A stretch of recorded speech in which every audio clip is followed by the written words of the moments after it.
Hey guys, it's Amy at Zoe Beck, and I'm going to do a tag today. So I'm going to do the Mookse and the Gripes bucket list book tag, which is was originally created by Shawn, the book Maniac. It's based off of a podcast. I don't listen to podcasts, so I don't know much about it, but I will have all the information linked down below for both his video and their podcast and that stuff. And then I was tagged by Maria at MH Books. And again, I've been watching these videos. These are great. These are bucket list books, books that we want to get to before we kick the bucket. And so I have a lot of books that, again, I have a huge library of collection of books that I would like to get to. But I decided to focus mostly on the classics and, well, yeah, mostly classics and a couple of nonfiction that I want to, that they're books that I keep looking at going, I want to read these. And these are the books that I want to get to. And I've been making progress on some of the classics and things that I wanted to get to, but I don't always pick these up because, again, most of these are chunky books. And I think that's part of my problem is I've put these off because I only read so many chunky books and I should read more, but it's just that time commitment. And so I've decided to make my list. I think it's a split 50-50 of male and female. I put them in order. There are 8 fiction books and there are 2 nonfiction. I think that's it. So let's get started. So the oldest books, we're gonna start there because I'm doing it in publication order, is Don Quixote by Miguel de Cervantes.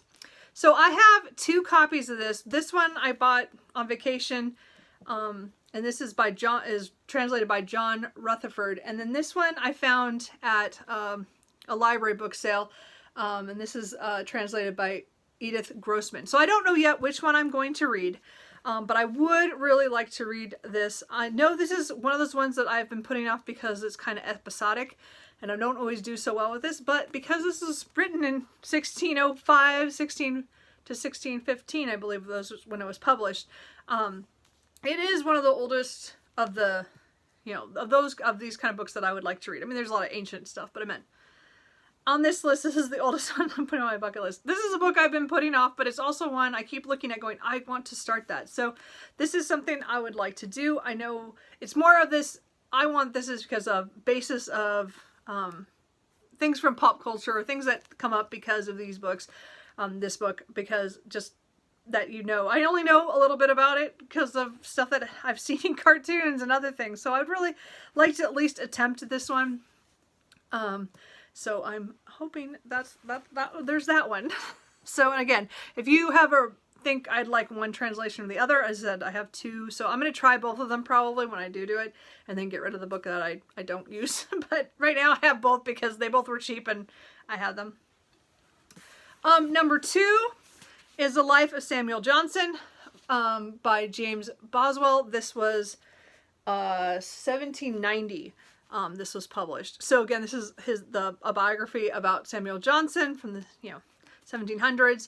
And he was a writer and did a lot of commentary on stuff. And so this is a biography from 1790. I just think that's so amazing. Anyway, and I found this gorgeous set just a couple weeks ago. So, but this is a book I've been looking for a long time. So this is definitely one of the nonfictions that I want to pick up sooner rather than later.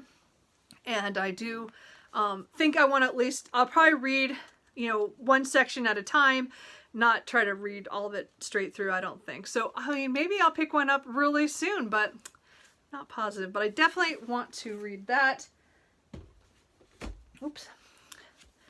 Then 1794 is The Mysteries of Udelpho by Anne Radcliffe. I've read 4 books of hers, 3 books, I don't know, something like that. I think I have just this one and one other novel to read that were complete. And I've been putting this one off because it's the biggest of the group. And she's not like a favorite author. It's just, I feel like I need to finish her. I don't know what it is about this, but this is the one that's been on my want to read for so long. I mean, but I read all the other ones that are shorter in front of it. There's one more short one to read in front of it. So, but I do want to try to get to this one. I know this is on a lot of people's list as well, but I have read quite a few of her books. As I said, I'm down to 2. So I would like to get to this one, but I'll probably read the short one first. But anyway, I would like to read this. And this is, you know, as I said, this is like the a woman who, I think something happens to her and she is sent to her, I don't know, to her, her aunts and her aunt's husband is just cruel or something goes on. And I think there's a love story in here too, but it's like all dramatic and stuff. And all of her books are like that. I think it's set in Italy. But anyway, I don't know, but I really want to get to that one. But it's so big, I haven't picked it up. So again. And then this one, what was this 6? So now we're down to the 1800s. So I have a whole bunch of 1800s. So of course, one of them has to be Alexander Dumas. And I put the last book in the D'Artagnan romances series, The Man in the Iron Mask. This came out was published in 1850. So I put this on here because I am behind. I still need to read the 3rd and the 4th book before I can get to this 5th book. And I put this book on this list so that I want to get to the end. I want to finish that series and I need to get through the 3rd book. I stalled out. And so this year I would like to finish that one, but I also would like to finish the next one and then this one. So, as I said, this is the 5th book in the Three Musketeers series. I've really enjoyed all these. I did not say this is translated by David Coward. Yeah. So a lot of I think of all of them except the last 3 are all by the same translator, I think. So anyway, I would really like to get to this series, but again, I have to read the 3rd and 4th books first. But it is definitely one I want to complete. So that is why that one is on the list. And no, I have never let myself watch The Man in the Iron Mask, any adaptations, because I've never read the book. Anyway. And then I think this is 1853, which is Villette by Charlotte Bronte. So I only have 2 more Bronte books. It's this one and her book, The Professor. So I would like to get to these and finish them. Villette is the one I'm most intimidated by, I think. It's because it's talking about a woman, I think she goes to take a post in another country. I don't remember what country, but anyway, and I don't know, I've heard mixed things about this one. Some people, this is their favorite Bronte book, and then some don't like it at all. So again, it's always intimidated me, but I have a copy, so again, I would like to do this one. What number are we at? I don't even know. Is that 5? That's 5. So this is number 5. So anyway, as I said, I would like to finish this one and The Professor and be done with all my Bronte reading before I pick up a biography on them. But I put this one on the list because I figure I'll pick up The Professor before I will this one because this one's bigger. I don't know. So number 6 is Les Miserables. I can't talk today. By Victor Hugo. This is translated from the French by Norman Denny. I've had this copy for over 20 years. Or about 20 years.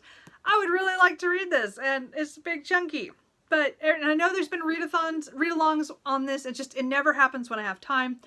Anyway, this is probably of all these, this is the one I'm thinking of March of the Mammoths this next year. So if anybody is thinking about that, let me know. Maybe we could buddy read. I'm not sure. Point is that I've read The Hunchback of Notre Dame, and I've read his last novel. I read that one about that one day in that guy's life. I don't remember the name of it. Point is, I've liked his writing before. I know that this goes on to many, many tangents, but this is again one of those books that I feel like I should have read already, other than the fact I've had a copy for 20 years.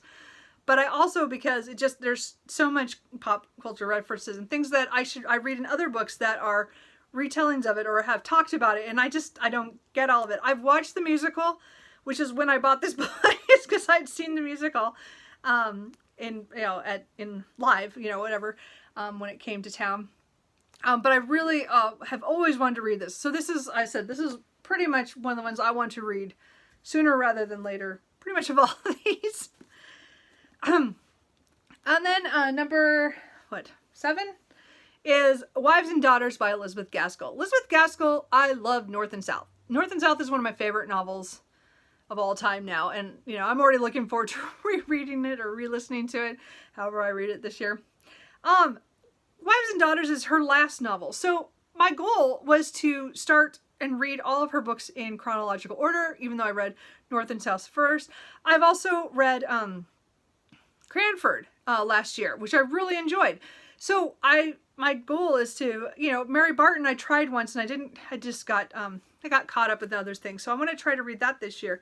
But I put Wives and Daughters on this list because I figure this will be the last book I pick up of hers. I want to read the rest of the books before I get to the very last one.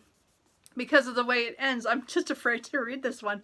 I mean, it is the biggest one as well. I know people love this book. This is some of them is their favorite Elizabeth Gaskell, but I really want to read the other ones first. But I put this one on the list.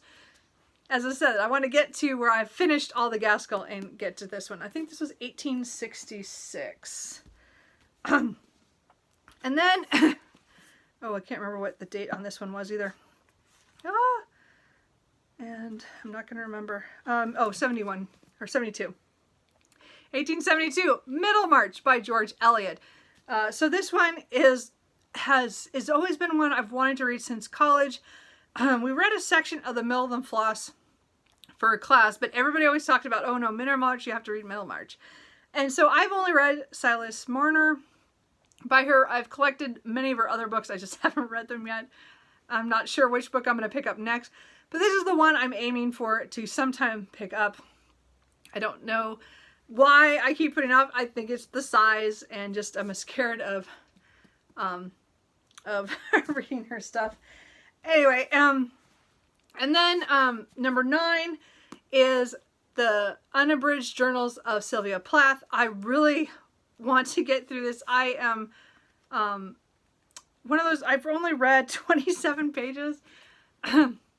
When I first got this book, I read her a sample of her, well, not a sample, a collection of her journal entries back in college. And I've always been interested in Sylvia Plath. I'm halfway through Red Comet. It's a goal of mine this year to finish that one. I had to put it down because it just gets too much every once in a while. So I want to read Red Comet and finish that. But then I want to come back and then read the journals. I also have her letters. That we have collections of her letters. But my more bucket list is to actually read the journals, because I did read that sampling, or that, you know, part of it, and I just wish I'd read more. So anyway, this is my second nonfiction, but I would like to get through that. And lastly is Lonesome Dove by Larry McMurtry. This is 1985. So I've always wanted to read this. I've owned actually another copy of this and got rid of it because it was falling apart when I got it, and I never read it. But it's definitely one a lot of people rave about, and I just have never gotten to it. I don't know, again, I think it's the size that intimidates me. I was going to join a read-along at one point, never did it. It didn't happen. So we will see. But this is another one that I think I should read, that I just haven't got to. But another one I just wish I'd read. So those are the 10 books on my bucket list. What do you guys think? I think I'm going to do the same thing as a lot of other people have done, is say, let me know what 2 books you think I should read by the end of 2022.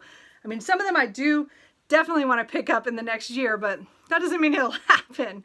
But let me know what you think you think I should read, or if you know of read-alongs that are going to happen for any of these books that I need to join, let me know. And anyway, that was fun, and I will talk to you guys later. Bye.